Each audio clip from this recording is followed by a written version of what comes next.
በኢትዮጵያ የሙዚቃ ታሪክ ውስጥ በሙዚቃ ስራዎቻቸው ስማቸው ግዙፍ ሆኖ ከሚጠቀሱ ድምፃውያን መካከል በሕዝብ ዘንድ እጅግ ተወዳጅ የሆነችው ድምፃዊት ኩኩ ሰብስቤ አንዷ ናት።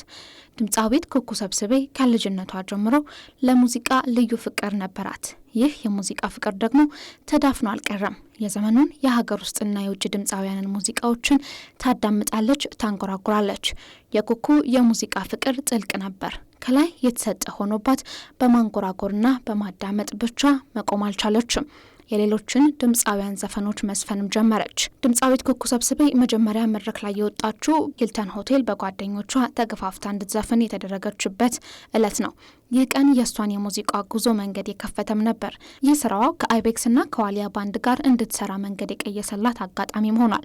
ይህም ከአይቤክስ ባንድ ጋር በራስ ሆቴል ለአጭር ጊዜ ሰርታለች። ከዋሊያስ ባንድ ጋርም በሳምንት 5 ቀን በሂልተን ሆቴል ሰርታለች። በኋላም ሮሃ ባንድን በመቀላቀል የባንዱ የመጀመሪያ ሴት ድምፃዊት ለመሆን በቃች። ድምፃዊት ኩኩ ሰብስቤ ከጥቂት ጊዜ በኋላ ከሮሃ ባንድ ጋር በመሆን እንግዳዬ ነህ የሚለውን የመጀመሪያ ነጠላ ዜማ ከአለማየሁ እሸቴ ጋር በመሆን ሪከርድ አደረገች። ይህ እንግዳዬ ነህ ወይም እንግዳዬ ነሽ የተሰኘ አለማየሁ እሸቴ ጋር የሰራችው የነጠላ ሙዚቃ በኢትዮጵያ ሕዝብ ዘንድ ከፍተኛ አድናቆትና ዝናን ያተረፈላት ሲሆን ለድምፃዊት ኩኩ ሰብስቤም አይን ከፋች ነበር። በአንድ ነጠላ ሙዚቃ በኢትዮጵያ ሕዝብ ዘንድ ከፍተኛ አድናቆትን ያገኘችው ድምፃዊት ኩኩ ሰብስቤ በአጭር ጊዜ ውስጥ ከሮሃ ባንድ ጋር በመሆን ፍቅርህ በረታብኝ የተሰኘውን የመጀመሪያ አልበሟን በኤሌክትራ ሙዚቃ ቤት አማካኝነት በ1974 ዓ.ም አሳተመች። ድምፃዊት ኩኩ ሰብስቤ የመጀመሪያ ኢንተርናሽናል ሾው ከሮሃ ባንድ እና ከጅቡቲ ቀይ ባህር ዳርቻ በሚገኘው ሸራተን ሆቴል ሲሆን ብዙም ሳትቆይ ወደ የመን በመሄድ በየመን ሸራተን ሆቴል ከኢትዮ ስታር ባንድ ጋር የሙዚቃ ስራዎቿን አቅርባለች። በዚህ ጊዜም ታዳሚው የክብር ወርቅና ገንዘብ ስጦታ አበርክተውላታል። ኩኩ ከሮሃ ባንድ ጋር በመሆን በአቡዳቢና በዱባይ ስራዎቿን ከማሳየት በተጨማሪ በወቅቱ በነበራት ከፍተኛ እውቅናን ተወዳጅናት ከተለያዩ እውቅ የወቅቱ ድምፃውያን ጋር አንድ ላይ በመሆን ስራዎቿን አቅርባለች። ከነዚህም ድምፃውያን መካከል መሐሙድ አህመድ፣ ተክሌ ተስፋ ዝጊ፣ አሊ ቢራ፣ መንገሻ ጌታሁን ይገኙበታል። ኩኩ ሰብስቤ እንደ አውሮፓውያን አቆጣጠር 1988 ዓ.ም መባቻ አካባቢ ወደ አሜሪካ ሄደች። ለ17 ዓመትም ኑሯን እዚያው አሜሪካ አደረገች። ከዚያም አሜሪካ ሀገር በሚገኙ ከተሞችን በመዞር በርካታ ኮንሰርቶችን በማዘጋጀት ተወዳጅ ሙዚቃዎችን በአሜሪካ ሀገር ለሚገኙ ኢትዮጵያውያን አቅርባለች። በተጨማሪም በዲሲና ቨርጂኒያ አካባቢ በምትኖርበት ጊዜ በመስከረም ሬስቶራንት ውስጥ ከኦርጋኒስት ቴዎድሮስ መኮንን ወይንም ቴዲ ማክ ጋር በመሆን ሙዚቃዎቹን ሰርታለች። ድምፃዊት ኩኩ ሰብስቤ በአሜሪካ በነበረችበት ወቅት ከአበጋዝ ጋር ጊዜ የሚለውንና ከቴዲ ማክ ጋር ኢትዮጵያ የሚል አልበም ሰርታለች። በተጨማሪም ከአሜሪካ ውጭ ዓለም አቀፋዊ ጉዞ በማድረግ በአውሮፓ ዋና ዋና ከተሞችና በመካከለኛው ምስራቅ በዱባይ በየመንም የሙዚቃ ኮንሰርቶችን አቅርባለች። ድምፃዊት ኩኩ ሰብስቤ አሜሪካ ሀገር በቆየችባቸው 17 ዓመታት ውስጥ ከሙዚቃ ስራ ረፍት የወሰደችው የአንድ ወንድ ልጅ እናት ከሆነች በኋላ ነው። ኩኩ ልጇንም እዚያው አሳድጋ በማስተማር ለቁም ነገር አብቅታለች። ፍቅርህ በረታብኝ የተሰኘው የሙዚቃ አልበም በመስራት አንድ ብላ የጀመረችው ተወዳጇ ድምፃዊት ኩኩ ሰብስቤ ዛሬ ደጃዝማች የተሰኘውን 8ኛና የመጨረሻ አልበሟን ሰርታ በማጠናቀቅ ወደ ህዝብ ለማድረስ የ2 ቀን እድሜ ብቻ ቀርተውታል። አቤል ጳውሎስ ነው ብዙዎቹን ዘፈኖች ከሁለት በቀር ያቀናበረው።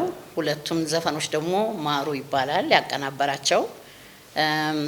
ብዙም ግን ክሬዲቱን የሚወስደው አቤል ነው።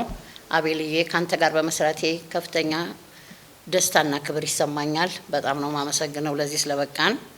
በብዙ ውጣ ውረድም ስለተሰራ አንዳንዴ በፍቅር አንዳንዴ ደግሞ በጦርነት ከአቤልም ጋር ባለመገናኘት ጊዜያችንን ፈጅተንበታልና ብዙ አመት ፈጅቷል። 7 አመት ያህል ፈጅቶብናል በሙሉ እስኪወጣ ዘፈኑ። ያው እንደምታውቁት ዛሬ ጊዜ ቀላል አይደለም አልበም መስራትና የኔ ብቻ ሳይሆን የብዙ ዘፋኞችም ችግር ነው። አንድ አቀናባሪ ለዚህ ሁሉ ዘፋኙን በዝቷል። በእኛ ዘመን ብዙ ዘፋኝም ጥቂት ነው፣ ሙዚቀኞቹም ደግሞ በቂ ነበሩ።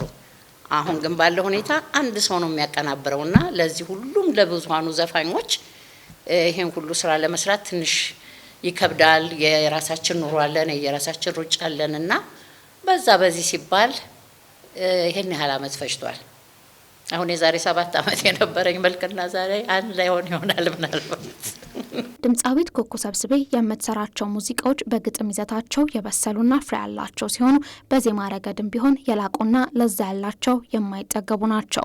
ለዚህ ደግሞ ምክንያቱ ድምጻዊት ኩኩ ሰብስቤ ስራዎቿ ከትላንቱ የዛሬው የተሻለ መሆን አለበት የሚል የጸና እምነቷና አቋሟ በመሆኑ ነው።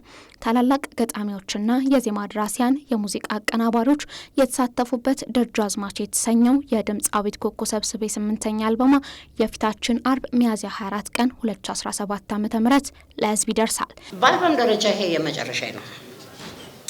በአልበም ደረጃ በነጠላ ዜማና በተወሰኑ ዘፈኖች ወይም የድሮ ዘፈኖችን ተመልሼ ለማደስ ወይም ደግሞ ስራው ሲመጣ 1-2-3 ዘፈን አንድ ላይ የማውጣት እንዲህ አይነት ነገር ነው እንጂ አልበም ስለሚያደክም በአልበም ደረጃ አልሰራም። ድምጻዊት ኩኩ ሰብስቤ ለ7 ዓመታት በደከመችበት ደጃዝማች በተሰኘው አዲስ የሙዚቃ አልበም 13 ዘፈኖችን ይዟል። ከነዚህ 13 ዘፈኖች ውስጥ የ8 ዘፈኖች ግጥምና ዜማ የድምጻዊ ቴዎድሮስ ካሳሁን ቴዲ አፍሮ ሲሆኑ ሌሎችን ሙዚቃዎች ደግሞ በግጥም ገጣሚ ይልማ ገብረአብ፣ መሰል አስማማው፣ ናትናኤል ግርማቸው ሰርተውታል። ሞገስ ተካና ምስክር አወል በግጥምና ዜማ በመስራትም በአልበሙ ላይ ተሳትፈዋል። ከተቀሩት ስራዎች ውስጥ ወለላይ የተሰኘው ሙዚቃ ደግሞ የኩኩ የድሮ ስራ ሲሆን ቴዲ ማክ እንደገና ሪአሬንጅ አድርጎ የሰራው ሙዚቃ ነው። የድምጻዊት ኩኩ ሰብስቤ ደጃዝማች በተሰኘው አዲስ ሙዚቃ አልበም ላይ ስመጥር የሆኑ የሙዚቃ ባለሙያዎች የተሳተፉበት ሲሆን የሙዚቃ አቀናባሪው አቤል ጳውሎስ 9ኙን ሙዚቃዎች በማቀናበር ሙዚቀኛ ያሬድ ተፈላ፣ ሙዚቀኛ አክሊል ወልደ ዮሐንስ ወይንም ጆኒ ላክስና ሙዚቀኛ ዘሪሁን በለጠ በሳክስፎን፣ ግሩም መዝሙርና ሳሙኤል አሰፋ በጊታር ተሳትፏል። ደጃዝማች ሙሉውን አልበም ማስተርሱን የሰራው ኪሩቤል ተስፋይ ሲሆን ድምጻዊት ኩኩ ሰብስቤ በሀገራችን ውስጥ አሉ ከሚባሉ ገጣሚያን፣ የዜማ ደራሲያን፣ የሙዚቃ ባለሙያዎች ጋር በመሆን ለ7 ዓመታት ብዙ ደክማ የሰራችው ደጃዝማች የተሰኘው 8ኛና የመጨረሻ አልበማ የፊታችን አርብ ሚያዝያ 24 ቀን 2017 ዓ.ም በራሷ የዩቲዩብ ቻናልና በሁሉም የማህበራዊ ድረገጾች ላይ ይለቀቃል። አባቴ ግጥሞች ስብስብ ባደረኩና ሙሉ ቀን አውቀው ነበር። ያኔ ለምን ጎረቤቶቼ ሙዚቀኞች ናቸው። ከነሱ ጋር ያደኩት እንዲሁ ቤት ውስጥ እነሱ ሙዚቃ ሲጫወቱ ማን ነው እሱ ብትሉኝ ቢቢሻ ተፈሪ ነው። አሁንም ጊታሪስት ነው ቢቢሻ። እነሱ ቤት ጎረቤቶቼ ናቸው። እህቱ ደግሞ ገነት ተፈሪ ትባላለች። ዘፋኝ ናት። ዱንዬም በኋላ ዘፈን ነፍሷን ይማረው አሁን አርፋለች። ከነሱ ጋር ጎረቤት ነን። ስጮህ ነው ሙሉ እነሱ ጋር። በዛን ጊዜ እንግዲህ በልጅነቴ ሙሉ ቀን ሳይው በስማም አልኩኝ። በስማም እንዴት እንደምወደው። ከዛ በኋላ በቃ ከቤት እያወጣሁኝ ተማሪ ሆኜ ሙሉ ቀን ለማየት ጊዮን መብረር ጀመርን። በነገራችን ላይ ቦብ ማርሊንን በአይኔ አይቼዋለሁኝ። ኖ woman no cry ሲል ሰምቼዋለሁ። ያን ጊዜ አረንጓዴ ቢጫ ቀይ ለብሷል። ልብሱን ለብሶ ጊዮን ሆቴል እኛ ሙሉ ሲዘፍን ማርሊን አለማወቄ አዝናለሁ እስከዛሬ ድረስ። እባክህን ሰው ያስወርዳችሁ ሙሉ ቀን ይስፈን ነበር ምንል።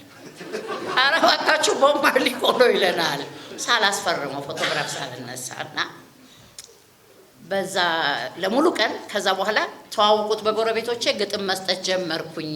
ለሱ ብዙ ግጥሞች ከአባቴ የተሰበሰበ ግጥሞች ናቸው። በነገራችን ላይ አባቴ የደረሳቸውም ሳይሆን ስብስብ ግጥም ነው። ለሙሉ ቀን ሰጠሁት።